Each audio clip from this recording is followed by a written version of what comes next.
اس سے پہلے آیت کریمہ میں بات یہ چل رہی تھی کہ اللہ تعالیٰ فرماتا ہے کیف تکفرون باللہ وکنتم امواتا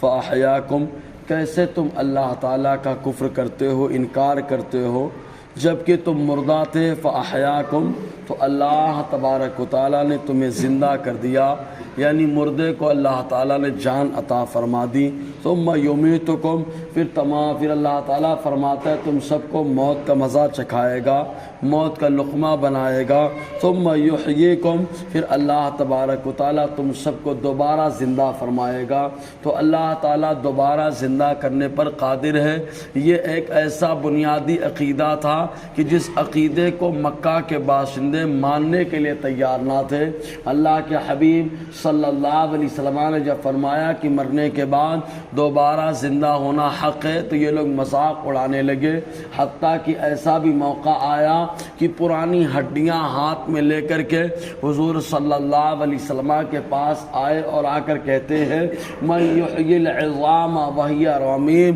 یہ بوسیدہ پرانی ہڈیاں ہیں، ان کو کون دوبارہ زندہ کرے گا؟ تو اللہ تعالیٰ اپنے محبوب سے ارشاد فرماتا ہے، اے محبوب ذی قدر آپ کہہ دیجئے قل یحییھا الذی انشأھا اول مرہ، جس نے پہلی بار ان ہڈیوں کو پیدا کیا تھا وہی دوبارہ زندہ فرمائے گا۔ یعنی جب پہلی بار اللہ تعالیٰ نے پیدا کر دیا، بنا دیا، جان ڈال دی اللہ تعالیٰ نے، تو دوسری مرتبہ تو اس کے لیے تو بڑا آسان ہے، سیمپل بھی موجود ہے۔ اور خود حدیث پاک میں آیا، حضور صلی اللہ علیہ وسلم نے فرمایا انسان کی پیٹھ کی ہڈی میں جو ہے ایک ہڈی ہوتی ہے جس کو عجب الضم کہا جاتا ہے۔ یہ ایسی ہڈی ہوتی ہے جو نہ جلانے سے جلتی ہے نہ گلانے سے گلتی ہے، بہت باریک ہوتی ہے۔ انسان جب مر جائے گا، انتقال کر جائے گا،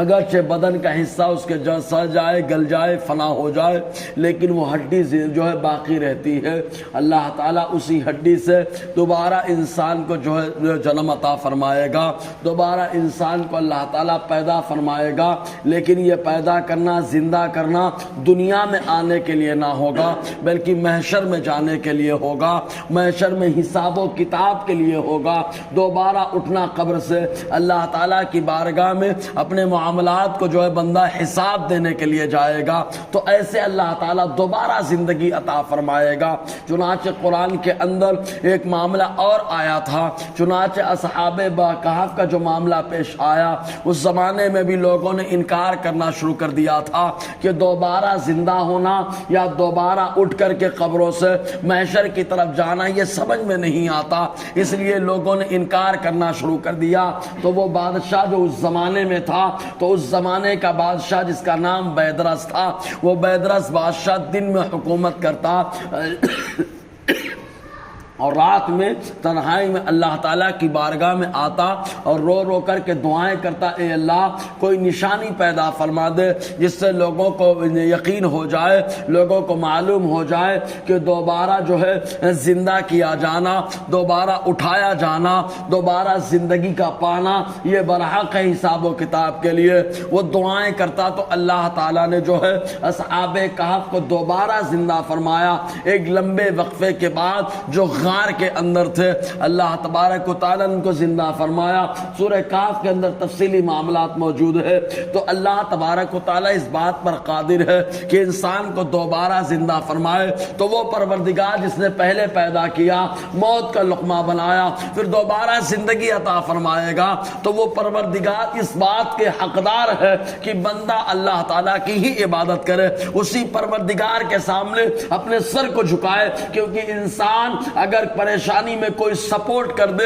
تو اس کا احسان بہت مانتا ہے۔ تو انسان کچھ نہ تھا، اللہ نے اس کو سب کچھ بنا دیا، پھر لقمہ موت بنایا، پھر اس کے بعد فنا ہونے کے بعد دوبارہ انسان کو اللہ زندہ فرما رہا ہے۔ تو اللہ تعالیٰ اس بات کا زیادہ حقدار ہے کہ اسی کی عبادت کی جائے، اس کے ساتھ کفر و شرک نہ کیا جائے۔ رب فرماتا ہے ثم یمیتکم،